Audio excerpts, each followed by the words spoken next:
Beep, beep, I'm a sheep. So I flew my drone into some fireworks. And I used my new camera. I have a new camera. I didn't tell anybody I have a new camera. It's a C100 Mark II. But anyways, I filmed some of that with fireworks and I have to show you guys.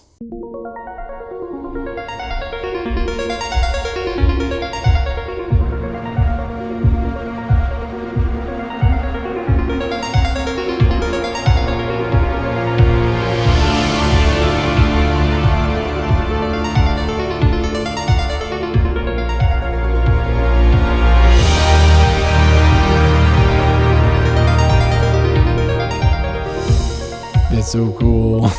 And I just finished wrapping up a wedding that I photographed, and we have this cool little book, has their name on it, and you open it up. Ooh. It's a USB, it's like in a heart key looking thing. It's kind of fun, I don't know if you can see it. But why do I bring this up? Well, it's the perfect segue. Perfect segue to what? Direct versus indirect communication. So when I was photographing this wedding, it was interesting trying to figure out how to correlate people, get people moving, and telling them to stand different places. So like for instance, when I needed to get the women to stand in a certain place so I can take their photo, I told them the concept of what we're looking for. Hey, so we're doing this. Oh, okay. And so they were able to take in what I said, reinterpret it into like what they need to do, and so they perfectly line themselves up exactly how they need to be. Now, I know that's not the best way of doing things because this is the first time I'm recognizing the difference between indirect and direct communication and how people actually respond better to direct communication style. The men, I would tell them the concept, but they'll look at me blankly like, but what do you want us to do?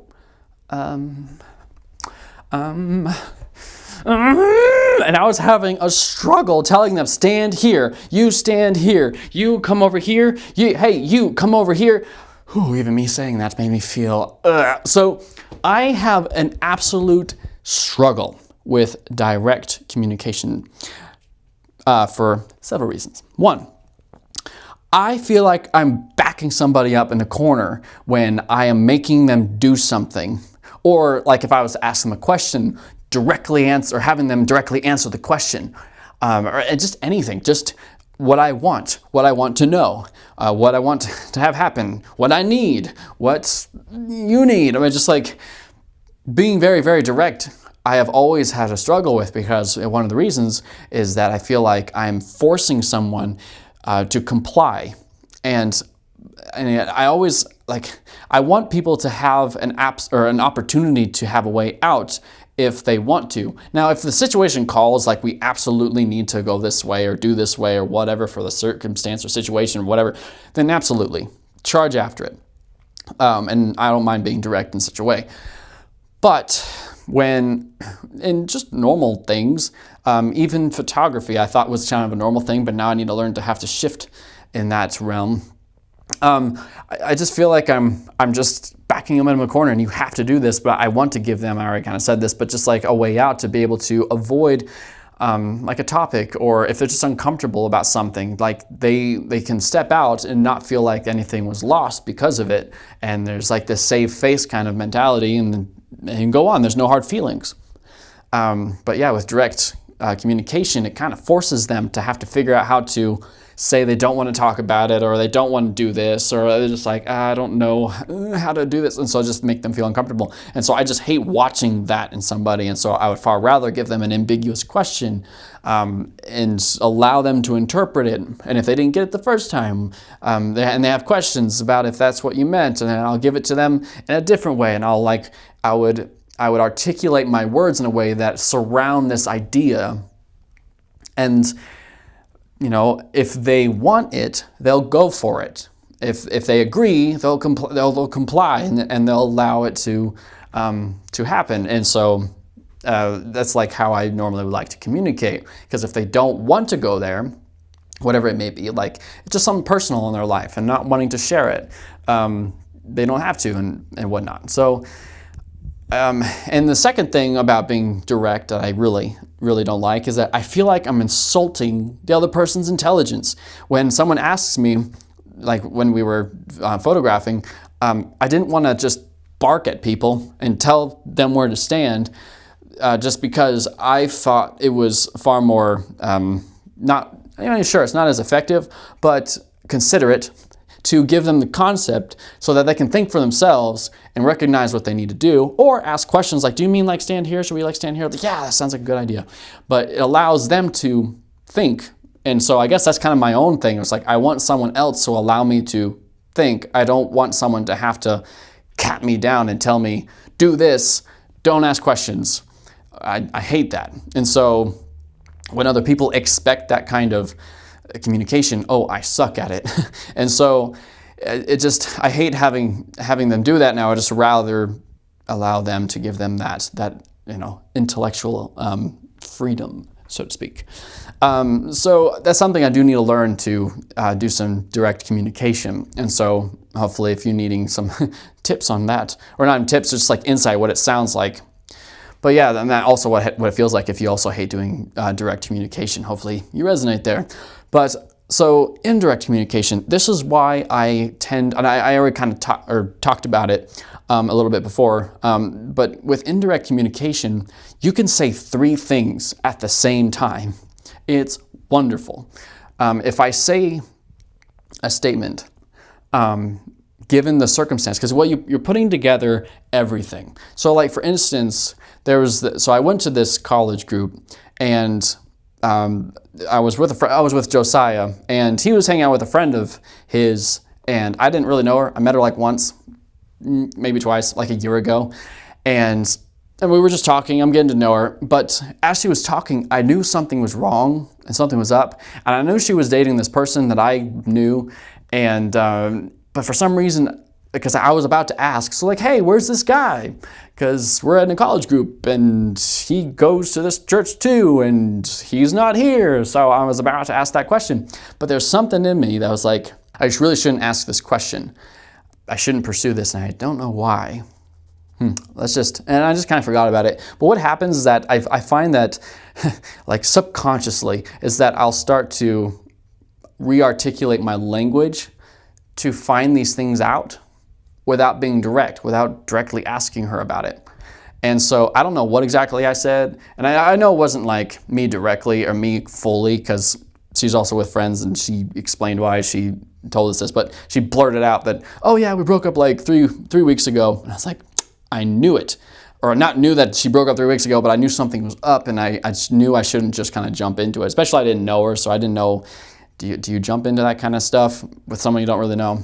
But anyways, but the point of why I brought that up, like I didn't do the indirect style. I might have in my language, because I find that I do that subconsciously without recognizing it. But what I'll do with other people is if I feel something about them, instead of just charging in, I try to articulate my language to allow an environment for them to be comfortable to express whatever's on their mind, or like if I sense that they may have some difficulty in their past or something like that, and if it seems to be relevant to just because I really appreciate like the trust in a relationship, and so just like with friends, and so having that stuff being shared really shows that they trust me. And so instead of me forcing it out of them, I try to establish like I understand, or I know something's there, but I'm not going to attack it. I'm going to respect it that it's there, and I am like whenever ready. If you ever want to talk about that, I'm available. So that's basically like what I'm saying, but I may be saying very practical, pragmatic things like, well, like a good example is like, so if you walk up to a girl and you immediately sense that there's something up, and you tell her, you look good, like based on how you say it, based on the circumstance, it could mean, yes, you look good, and pragmatic people are going to take it as you look good, and that's it. Other people will take it a step further, or like what I may intend is that, sure, it could also mean, hey, I like you, or hey, I think you're pretty and we should get to know each other, like you say that stuff. Or it could also mean, so if you say that, or if you sense that something is up with her, you say that. It could also mean, hey, it's okay. Hey, I hope you're doing all right. Do you want to talk about it? But you don't say it directly. You just say, hey, you look good. But it's because you're encouraging them, because it's just an intuitive sense. You sense that something is off, and intuitively you recognize that, hey, the best way to combat this issue is to encourage them this way. And so to say, hey, you look good. I've had times where people are like, oh, wow, that's what I was thinking, or that was what I was struggling with. And just an intuitive sense, and be able to bring that out of them. And so that indirect style allows you to, I guess, go deeper, go a little, like you're having these 3 different conversations at once, saying the very practical things. Hey, you're good, or you look good, but it also means 3 different things, and how, depending on how she responds, if she kind of senses the 3 layers, and she can, or he or whatever can reciprocate to that, and you can end up having 3 conversations going on at once, and pragmatic people are going to completely miss the depths of what that conversation was, because more was happening than just the surface level communication. And so, as obviously I'm trying to say, is that I love indirect communication style, because so much more can be said without it being said. It's dependent on what you say, how you say it, given the circumstance of what's going on. Also, like, who are you talking to? What's your relationship with them? What are you sensing? So you might reword, like you could say one word, but you use another because it reflects an idea of what's going on in the circumstance, and an idea that you might be trying to get across, or maybe a question you're trying to ask without asking the question. And so in the end, you end up getting more out of them, because you might be going directly into trying to figure out one thing, and you come out with 10 things you weren't expecting, or whatnot. And you just learn so much more about people, and it's just so much cooler. I like it. There's this guy, he's an ENFP, and almost every time we hang out, Sergio, he was on one of the videos, the first one actually in this house. We would have conversation in this 3 realm, maybe even 4th realm, all the time, but he was one of those people, I've explained this before in one of my videos, where there's so much synergy potential between us, but we're on 2 different platforms of just how we see the world, and so fundamentally, and so we can't pursue that kind of depth, and it kind of sucks, because I would love to see how that can actually play out. But we would go to a bar or somewhere, just hang out, and I'm trying to tell him something while not telling him something. And he'll try to tell me something while not trying to tell me something, but we know what we're trying to tell each other in a very encryptic way, because basically we're just saying, I think you're wrong, and he says, I think you're wrong, and I'm like, but this, but we're having an argument without the actual facts. We're talking in this cryptic mode, trying to yes, it does get a little ridiculous. It's just sometimes just so much easier just to cut right through it and be like, hey, but I just think it's hilarious. But yeah, there's other situations where you can have a conversation within a group. I've shared this once in one of the videos about how do you know an INTP likes you? And I shared how this girl and we had a conversation within a group, trying to sense what the other person is, but within the context of the group. And just trying to say since I'm 25, or whatever, it's just kind of throwing little facts like that, but in the context of whatever's being said. It could be camping. Oh, I haven't done that in so long. How old am I? 25, something like that. And then she'd be like, yeah, she was reciprocating something. It's hard to recall it because it happened so fast. But those kind of things, so many things can be said without it being said, and it can be underlined, and people can miss it, that are not paying attention. And so I pay attention so much to those subtle details, and because I have been able to find things about people that they weren't expecting that other people could sense or read out on them.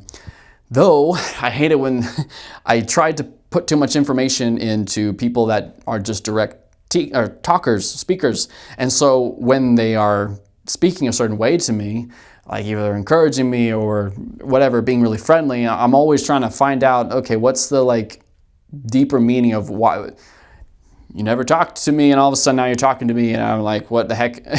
But no, they just wanted to say hi or whatever. It's just something completely as it is, and there's nothing behind it.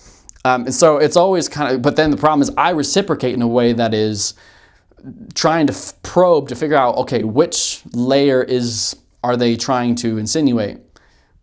None of them. They're just talking. And so like my previous boss, yeah, he would always just look at me like, are you an idiot? Like, all I said was, something really direct, but I always take it in this other weird way, or I would reciprocate in a way that just made no sense. But it was because I was reciprocating one of the potential avenues, which was like three like steps away from what he actually said. And so I need to learn how to be more direct. It's obviously like most people on earth are direct individuals, unfortunately. So I have to learn the language. So what do you think? Do you like direct communication or do you like indirect communication? Or do you find yourself really good at bouncing in between and you can have one kind of conversations versus another? Why do you hate indirect communication? Why do you hate direct communication? I want to hear your thoughts. It is a beautiful world out there to share your thoughts. All right, I will see you in another video, another life. You never know. You never know.